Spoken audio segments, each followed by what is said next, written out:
Poppy বাংলাদেশের জনপ্রিয় বনসুন্দরী এবং দেহবল্লভী নায়িকা পপি। পপি 1997 সালে কুলি চলচ্চিত্রের মাধ্যমে পর্দায় তাকে আমরা প্রথম দেখতে পাই। তবে পপির চুক্তিবদ্ধ প্রথম চলচ্চিত্র ছিল আমার ঘর আমার বেহেশত। আজকে আমরা এই ভিডিওর মাধ্যমে জানতে পারবো পপির প্রতি বছর যে সকল সিনেমাগুলো মুক্তি পেয়েছিল সেই সকল সিনেমার মধ্যে প্রতি বছরে কোন ছবিটি সবচেয়ে বেশি টাকা ব্যবসা করেছিল আমরা জানবো এই ভিডিওতে। তাহলে চলুন বন্ধুরা কথা না বাড়িয়ে আমরা দেখে নেই। বনসুন্দরী অভিনেত্রী পপি 1997 সালে পপির 5টি সিনেমা মুক্তি পেয়েছিল। এই 5টি সিনেমার মধ্যে 1997 সালে সবচেয়ে বেশি টাকা ব্যবসা করেছিল কুলি ছবি। এই ছবির পরিচালক ছিলেন মুনতাজুর রহমান আকবর। পপির বিপরীতে অভিনয় করেছিলেন ওমর সানি। 16 মে ছবিটি মুক্তি পেয়েছিল। 70 লক্ষ টাকা বাজেটের কুলি ছবির আয় হয়েছিল 7 কোটি টাকা। 1998 সালে পপির সর্বমোট 7টি সিনেমা মুক্তি পেয়েছিল। সেই 7টি সিনেমার মধ্যে এই মন তোমাকে দিলাম সবচেয়ে বেশি টাকা ব্যবসা করেছিল। এই ছবির পরিচালক ছিলেন মোস্তাফিজুর রহমান বাবু। 30 জানুয়ারি ঈদুল ফিতরে ছবিটি মুক্তি পেয়েছিল। এই মন তোমাকে দিলাম পপির বিপরীতে অভিনয় করেছিলেন শাকিল খান।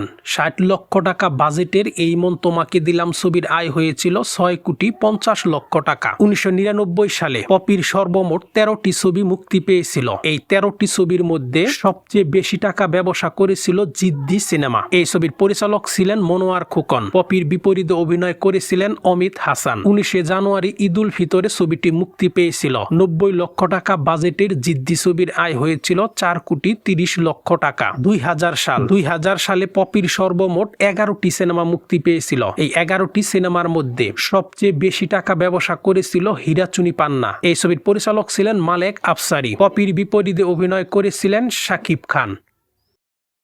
17 মার্চ ঈদুল আজহায় ছবিটি মুক্তি পেয়েছিল। 90 লক্ষ টাকা বাজেটের হীরাচুনি পান্না ছবির আয় হয়েছিল 8 কোটি 40 লক্ষ টাকা। 2001 সালে পপির সর্বমোট 11টি সিনেমা মুক্তি পেয়েছিল। এই 11টি সিনেমার মধ্যে সবচেয়ে বেশি টাকা ব্যবসা করেছিল মায়ের জন্য যুদ্ধ। এই ছবির পরিচালক ছিলেন মাসুম পারভেজ রুবেল। পপির বিপরীতে রুবেল অভিনয় করেছিলেন। 23 মার্চ ছবিটি মুক্তি পেয়েছিল। 90 লক্ষ টাকা বাজেটের মায়ের জন্য যুদ্ধ ছবির আয় হয়েছিল 3 কোটি 40 লক্ষ টাকা। 2002 সালে পপির সর্বমোট 10টি সিনেমা মুক্তি পেয়েছিল। এই 10টি সিনেমার মধ্যে সবচেয়ে বেশি টাকা ব্যবসা করেছিল দুই ভাইয়ের যুদ্ধ সিনেমা। এই ছবির পরিচালক ছিলেন বাদল খন্দকার। 30 আগস্ট ছবিটি মুক্তি পেয়েছিল। পপির বিপরীতে অভিনয় করেছিলেন আমিন খান। 90 লক্ষ টাকা বাজেটের দুই ভাইয়ের যুদ্ধ ছবির আয় হয়েছিল 1 কোটি 20 লক্ষ টাকা। 2003 সালে পপির সর্বমোট 9টি সিনেমা মুক্তি পেয়েছিল।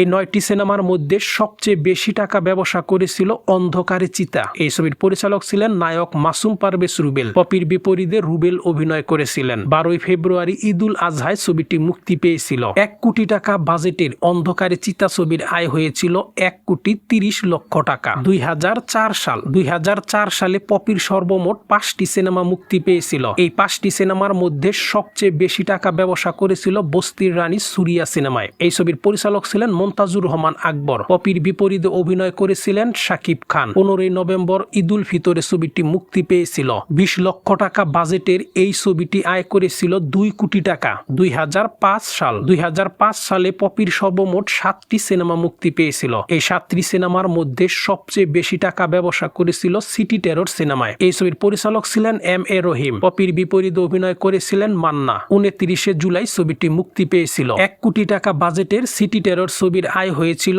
4 কোটি টাকা। 2006 সালে পপির সর্বমোট 7টি সিনেমা মুক্তি পেয়েছিল। এই 7টি সিনেমার মধ্যে সবচেয়ে বেশি টাকা ব্যবসা করেছিল খুদে যোদ্ধা। এই ছবির পরিচালক ছিলেন এ খোকন। 2006 সালের 17 মার্চ ছবিটি মুক্তি পেয়েছিল। পপির বিপরীতে ফেরদৌস অভিনয় করেছিলেন। 80 লক্ষ টাকা বাজেটের খুদে যোদ্ধা ছবির আয় হয়েছিল 80 লক্ষ 90 হাজার টাকা। 2007 সালে পপির সর্বমোট 6টি সিনেমা মুক্তি পেয়েছিল। এই 6টি সিনেমার মধ্যে সবচেয়ে বেশি টাকা ব্যবসা করেছিল যমজ সিনেমা। এই ছবির পরিচালক ছিলেন শাহিন সুমন। পপির বিপরীতে অভিনয় করেছিলেন শাকিব খান। 1 জানুয়ারি ঈদুল আজহায় ছবিটি মুক্তি পেয়েছিল।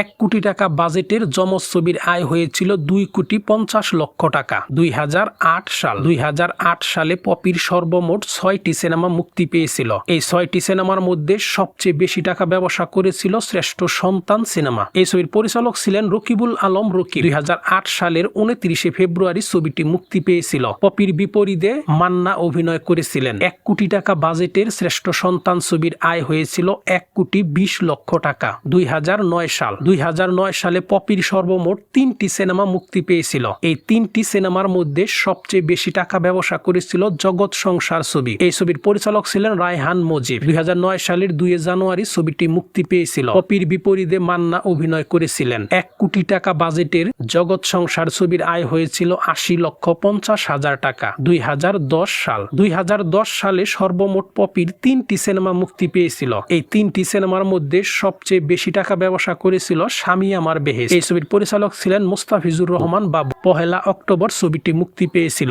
পপির বিপরীতে আমিন খান অভিনয় করেছিলেন। 90 লক্ষ টাকা বাজেটের স্বামী আমার বেহেশত ছবির আয় হয়েছিল মাত্র 20 লক্ষ টাকা। 2011 সালে পপির একটি সিনেমা মুক্তি পেয়েছিল, গার্মেন্টস কন্যা। এই ছবির পরিচালক ছিলেন জি সরকার। পপির বিপরীতে ইমন অভিনয় করেছিলেন। 2011 সালের 7 অক্টোবর ছবিটি মুক্তি পেয়েছিল। 1 কোটি টাকা বাজেটের গার্মেন্টস কন্যা ছবির আয় হয়েছিল 40,50,000 টাকা। 2012 এবং 13 সালে পপির কোনো সিনেমা মুক্তি পায়নি। 2014 সালে পপির মাত্র একটি সিনেমা মুক্তি পেয়েছিল। ছবিটি হচ্ছে 4 অক্ষরের ভালোবাসা। এই ছবির পরিচালক ছিলেন জাকির খান। 2014 সালের 28 নভেম্বর ছবিটি মুক্তি পেয়েছিল। পপির বিপরীতে ফেরদৌস অভিনয় করেছিলেন। 90 লক্ষ টাকা বাজেটের 4 অক্ষরের ভালোবাসা ছবিটি ফ্লপের ঘরে জায়গা করে নিয়েছিল। 2015 সালে পপির একটি সিনেমা মুক্তি পেয়েছিল। ছবিটি হচ্ছে 2 বিয়ের কীর্তি। এই ছবির পরিচালক ছিলেন আব্দুল্লাহ আল মামুন। 2015 সালের 29 মে ছবিটি মুক্তি পেয়েছিল।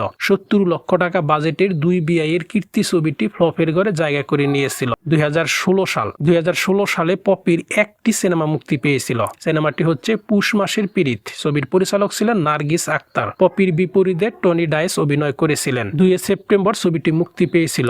80 লক্ষ টাকা বাজেটের পৌষ মাসের পীড়িত ছবিটি ফ্লপের ঘরে জায়গা করে নিয়েছিল। 2017 সালে পপির একটি ছবি মুক্তি পেয়েছিল। ছবির নাম সোনা বন্ধু। এই ছবির পরিচালক ছিলেন জাহাঙ্গীর আলম সুমন। 2017 সালের 2 সেপ্টেম্বর ছবিটি মুক্তি পেয়েছিল। পপির বিপরীতে ডিএ তায়েব অভিনয় করেছিলেন। 90 লক্ষ টাকা বাজেটের সোনা বন্ধু ছবিটি ফ্লপের ঘরে জায়গা করে নিয়েছিল। 2018 সালে মুক্তি পায় সাদা কালো সিনেমা। এই ছবির পরিচালক ছিলেন গোলাম মোস্তফা শিমুল। 2018 সালের 27 আগস্ট ছবিটি মুক্তি পেয়েছিল। এই ছবিটি কোনো হলে মুক্তি পায়নি, চ্যানেল আইতে মুক্তি পেয়েছিল। 2019 সালে পপির মুক্তি পায় দ্য ডিরেক্টর। এই ছবির পরিচালক ছিলেন কামরুজ্জামান কামু। 2019 সালের 5 জুন ঈদুল ফিতরে ইউটিউবে মুক্তি পেয়েছিল। তো বন্ধুরা, আমরা জেনে নিলাম বনসুন্দরী এবং দেহাবল্লভী নায়িকা পপির কোন বছরে কোন ছবিটি সবচেয়ে বেশি টাকা ব্যবসা করেছিল।